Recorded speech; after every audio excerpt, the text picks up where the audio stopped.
Entretien de la matinale. Zakweli avec vous, Racontant Davola, bonjour. Bonjour Yumna, bonjour à tous. Ce matin, nous recevons Dominique Marot, cinquième vice-président de la CADEMA en charge de l'économie bleue, de la pêche et de l'aquaculture. Dominique Marot, bonjour. Bonjour. Alors, on apprend donc que vous avez cette place de vice-président à la CADEMA en charge de l'économie de la pêche et de l'aquaculture. Que veut dire en fait, quelle est la place de ce portefeuille à la CADEMA réellement? À quoi est-ce que vous allez vous atteler exactement? On était un peu surpris de vous voir à cette place, hein. Oui, effectivement, en fait, j'ai été élu à la commune de Dembéni et qu'aujourd'hui je suis le cinquième vice-président de l'Académie. Et je pense que personnellement, ça n'engage que moi, c'est la place où je pouvais me trouver vraiment à l'aise parce que comme j'ai un peu travaillé dans le domaine de la pêche et dans le domaine de l'aquaculture, et je suis chargé aussi de l'agriculture, et comme j'ai fait 2 mandats à la Chambre d'agriculture, qui fait que dans le milieu, je m'y connais un petit peu, je touche un petit peu, qui fait que je voyais cette place-là, que ça pouvait me convenir. Mais que va faire la CADEMA en matière de pêche et d'aquaculture?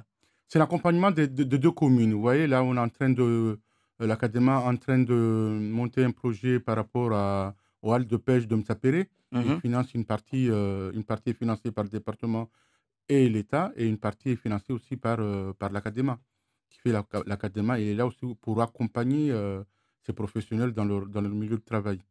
Par exemple, je vous donne aussi le marché couvert d'Ajangwa, qui est aujourd'hui, ça fait sa troisième édition, qui fait aujourd'hui vraiment une fierté aujourd'hui au niveau de la commune. Et l'Académie finance aussi ce projet de marché couvert d'Ajangwa. Si aujourd'hui on est à Coconi, aujourd'hui on a à Jangwa, qui fait qu'aujourd'hui, on essaie aujourd'hui de voir un petit peu, de mutualiser les moyens. On a le centre équestre qui est juste à côté, on a le marché, qui veut dire qu'en fin de compte, vous allez faire le marché, quand vous avez fini le marché, vous amenez vos enfants, découvrir les poneys, le cheval. Je pense que c'est une bonne idée et qu'aujourd'hui, on a trouvé qu'il y a un fort succès. Ça fait la troisième édition qui se passe et je pense que ça se passe super bien. Alors, on peut imaginer ce que fait l'Académie pour la pêche, pour l'économie bleue, mais pour l'aquaculture, un secteur qui est, on va dire, qui n'existe plus, ou en tout cas qui peut-être est en sommeil. Je ne sais pas comment l'exprimer, puisque vous avez participé au développement de l'aquaculture à Mayotte, et maintenant, ce secteur-là, il n'existe plus, ou en tout cas étant en sommeil. Que va faire l'Académie en matière d'aquaculture? D'après les infos qu'on a aujourd'hui, je pense que l'aquaculture va reprendre. Et je suis confiant parce que je connais un petit peu les nouveaux élus qui sont sur place aujourd'hui, en parlant par exemple du président du conseil départemental qui a beaucoup travaillé à la DIM, qui a beaucoup donné. Je pense qu'aujourd'hui, parce que vous savez, pour un développement, il faut qu'il y ait une volonté politique. S'il n'y a pas de volonté politique, on ne peut rien faire. La preuve en est aujourd'hui, si la filière est partie en fumée, comme on dit, il y avait pas une volonté politique. J'étais venu plusieurs fois dans votre antenne ici et je vous ai expliqué plusieurs fois que s'il n'y a pas de volonté politique, on ne peut rien faire de ce pays. Mhm. On ne pourra rien faire. Et au niveau de l'aquaculture, on a eu un problème. Un problème, pour moi, je dirais banal. Ça veut dire qu'on avait un budget de 350 000 euros par an. Le département sortait 150 000, l'État 150 000, qui faisait à peu près 300 000 euros. Et nous, on sortait 50 000 euros en achat d'alevin. Il s'avérait que l'État ne voulait plus, ne voulait plus parce qu'on dépendait de l'Odiadom, l'État ne voulait plus mettre sa quote-part. Parce que nous, on était une association de loi de 1901. Mhm. Mais à mon étonnement, aujourd'hui, je me pose la question, si l'État ne voulait pas, c'est une volonté qu'il ne voulait pas faire. Parce que si on regarde bien, Quand on regarde, par exemple, la banane antillaise, un exemple bête, Henri. La banane antillaise, on sait très bien qu'elle ne pourra jamais concurrencer la banane sud-américaine ni la banane africaine. On injecte des millions et des millions dedans. La canne à sucre réunionnaise, on sait très bien qu'elle pourra jamais concurrencer la canne à sucre mauricienne. On injecte des millions et des millions dedans. Comment ça se fait que pour Mayotte, pour 300 000 euros, on n'a pas pu sauver cette filière? Je me pose cette question jusqu'à la date d'aujourd'hui. Et qu'est-ce qu'on a fait? On a mis en liquidation judiciaire la filière. Le Conseil général l'a racheté pour 15 000 euros. C'est un outil, à l'époque, a été construit pour 6 millions de francs. C'était le FEDER. On a donné cette structure à une association bras cassés, je suis désolé de le dire. Ils l'ont laissé abandonner. Je pense que vous habitez à Koungou, dans la commune de Donc Koungou. Ouais, c'est le bâtiment, le la bâtiment. nurserie qui Voilà, est voilà, sur exactement. le virage, je crois que ça s'appelle Mont-le-Guin. Ouais, c'est la baie de Koungou, Voilà. Le bâtiment est en ruine, en ruine. brûlé, il n'y a Voilà. plus rien. Comment voulez-vous m'expliquer qu'on Mhm, donne une structure comme ça à une association qui a abandonné la structure et que tout est saccagé mhm. pour 6 millions de francs à l'époque? La même structure, parce qu'on avait aussi une antenne dans la baie d'André, dans la commune de Dembéni, une structure, vous allez le voir, c'est la même chose. Et qu'on donne à une association, qui est à la tête de cette association, cette personne-là s'est trouvée avec un déboire judiciaire qu'il a fait de la prison. Et là, aujourd'hui, la date d'aujourd'hui que je vous dis, il est encore à Magicavo. Et comment veux-tu qu'on soit crédible au niveau européen, qu'on a à la tête d'une structure quelqu'un qui a des déboires avec la justice? Je me pose des questions. Je me pose la question encore que comment ça se fait que les élus à l'époque ont cédé à ce truc-là? Alors, clairement, donc en 99, il y a eu les premiers élevages d'ombrines qui étaient installés ici à Mayotte. La commercialisation a débuté en 2001. Ça a bien marché pendant 2 ans et puis plus rien. Selon vous, le projet qui va être remis en place si ça repart, ce sera sur d'autres bases du coup? On va s'appuyer sur J'ai- autre chose? pour le moment, je n'ai aucune information, mais moi, ce que je trouve dommage, Mhm, parce que on avait un projet qui était financé à l'époque du président Sarkozy pour 10 millions d'euros, un centre de recherche appliqué.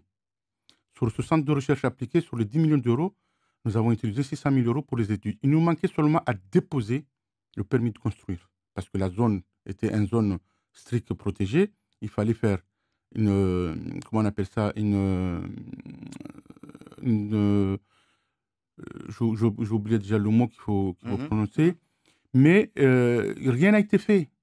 Qui fait en fin de compte sur ce projet-là. Aujourd'hui, on me parle aujourd'hui du technopole. Je trouve que c'est une bonne idée. C'est de la recherche, mais c'est uniquement de la recherche. Nous, ce qu'on veut à Mayotte, c'est de la recherche appliquée. L'aquaculture n'est pas basée seulement sur le poisson. Vous avez ce qu'on appelle le turil, le concombre de mer. Vous avez les algues de mer. Pas loin, il y a 2-3 jours ou même une semaine, dans vos antennes, j'ai entendu un élu, je ne sais pas dans quel département, qui parlait de la richesse des Outre-mer. Grâce aux Outre-mer que la France a une richesse. On parlait de Mayotte, de l'aquaculture et des algues.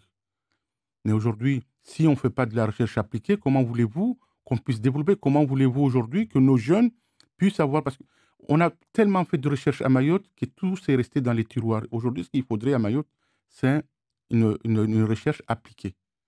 C'est ce qui manque. Alors, au mois de janvier de cette année, le préfet de Mayotte, le président du conseil départemental et le président de la CAPAM avaient signé le contrat d'objectifs et de performance 2020-2022.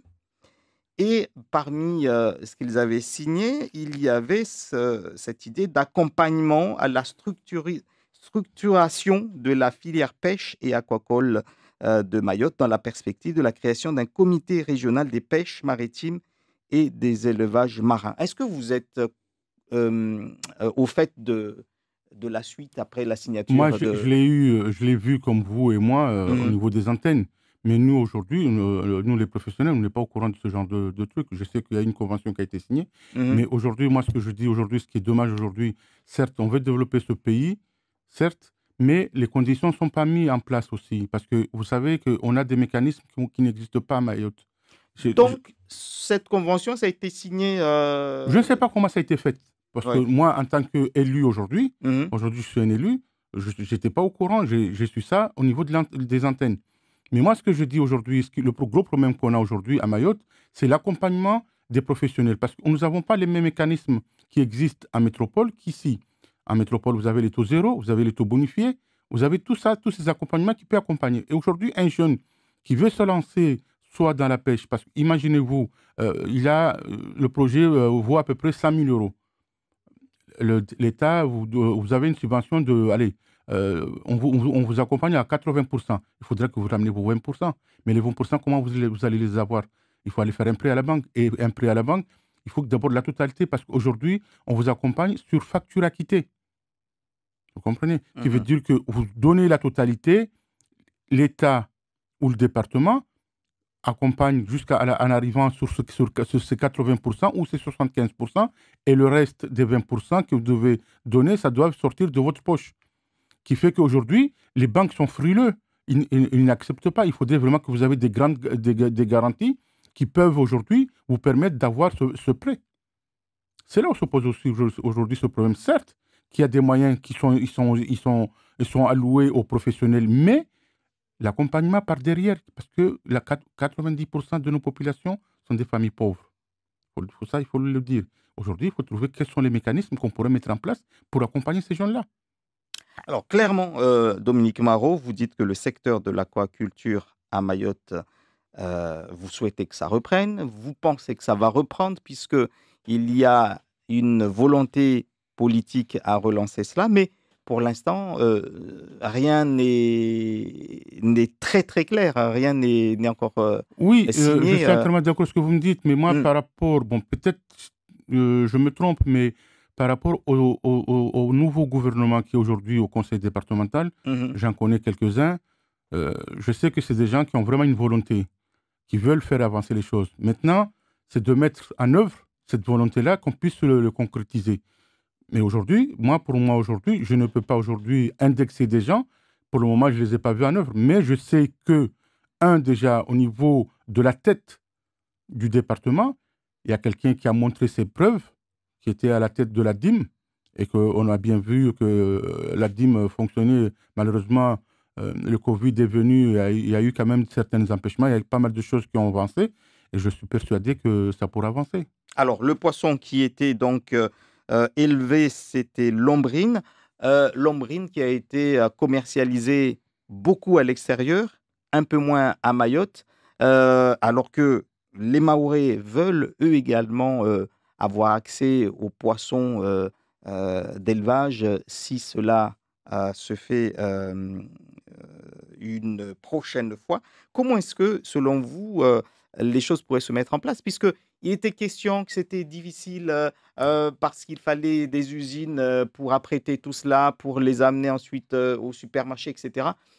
Est-ce que dans le prochain projet de l'aquaculture à Mayotte, il faut penser de A à Z ou encore euh, Je rester suis pas sur dans le des secret interrogations? je suis pas dans le secret de Dieu, mais bon, moi, à ma connaissance, le peu ce que je connais, je sais qu'aujourd'hui, nous avons des espèces sur le territoire qu'on peut aujourd'hui développer. Vous savez, quand on parle aujourd'hui de la recherche, aujourd'hui, la recherche, ça s'achète. On n'a plus le temps de gaspiller du temps aujourd'hui. On est Mhm. dans un environnement régional. Par exemple, je vous parle de l'Afrique du Sud, je vous parle de l'Australie. C'est des gens qui ont beaucoup avancé dans la filière aquacole. Le développement, par exemple, je vous parle tout bêtement, ce qu'on appelle la chlorophène. En langue thaïsienne, ça s'appelle le maï-maï. Aujourd'hui, l'Australie a développé cet élevage-là qu'elle est maîtrisée. Il nous suffit surtout de faire une coopération et d'aller chercher le savoir-faire. C'est tout ce qui nous reste aujourd'hui. Mais le gros problème qu'on a aujourd'hui, c'est malheureux de voir aujourd'hui, dans les grandes surfaces, des poissons qui viennent de l'Asie. Vous imaginez? C'est une honte pour nous. Et justement, ma question était par rapport à ça, mais pareil, il y a eu énormément de soucis pour apporter de la nourriture aux poissons on dépendait De la de Réunion. l'exportation, voilà, de l'importation de la Réunion, etc. Ça risque de peser Aujourd'hui, encore. nous pouvons jongler avec l'usine d'aliments de Mayotte, par exemple, Equali. Il suffit que nous, aujourd'hui, nous disons ce que nous voulons, et à partir de là, il peut jongler, voir comment il pourra mettre en place une production locale. Je pense que ça peut se faire. Mais tout ça, Le contexte est meilleur selon vous donc aujourd'hui qu'il y a 10 ans pour l'aquaculture? je pense qu'on a beaucoup de recul. Mhm. Il y a beaucoup de recul, il y a beaucoup de choses qui ont été faites, qui ont été bien faites. Il y a beaucoup de trucs qui ont été mal faits. Et je pense qu'avec tout ce recul, nous pouvons aujourd'hui jongler et faire un bon projet. Mais moi, ce que je répète encore, nous ne pouvons pas aujourd'hui dire que nous voulons développer la filière tant qu'on n'a pas un centre vraiment qui est dédié De à la recherche. recherche